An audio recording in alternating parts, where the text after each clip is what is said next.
Gary McRae. I'm an executive coach, fractional CMO, and the founder of the Clarity Practice in Singapore.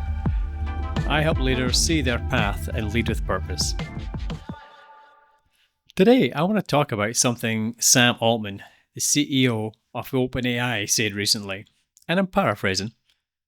People talk about the most personal shit in their lives to ChatGPT, and right now, there's legal privilege for therapists and lawyers, but not for ChatGPT. Well, firstly, I found it incredibly refreshing that Sam Altman was so candid and raised this massive issue. We've learned from our experience with social media that many of us are willing to forgo privacy for convenience, especially if it's free. However, by handing over incredibly sensitive personal and organizational information to large language models, we expose ourselves and our businesses to potentially serious consequences. I can fully understand why someone might want to talk to AI about their mental health. And as good as that sounds, it's alarming. At a time when the effects of social media are racking up mental health challenges, the most vulnerable may avoid professional human support.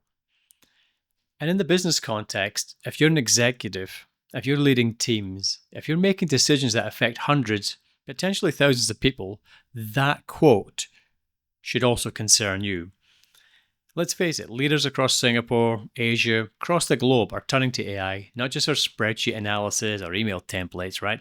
But for processing real leadership challenges, team conflicts, board decisions, career pivots, the heavy stuff, right? And every single word is potentially accessible. And again, I get it. AI feels efficient. If you can't sleep because you're wrestling with firing your CMO or not, you can quickly discuss it with AI. AI isn't going to judge you when you're questioning your own leadership style or gaps. It gives you immediate responses when you're stuck on a strategic decision. But convenience is not confidentiality. And you can imagine a scenario, and I'm sure this has happened, that someone's in the middle of a merger discussion. It's clearly confidential. This is board level stuff. Feeling the pressure, and they quickly open up ChatGPT and start working through concerns about deal structure. Maybe mention financial details, competitor names. Perhaps concerns about the cultural fit.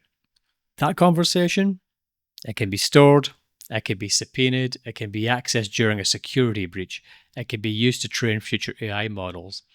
There's no attorney-client privilege protecting you, no professional confidentiality, no executive protection whatsoever. And again, as a leader, you're not just risking your own privacy and that of the business, but you're modeling unsafe data practices for your entire organization. Your team is watching how you handle sensitive information and they're following your lead. Now, I'm not anti-AI, far from it. I use AI every day.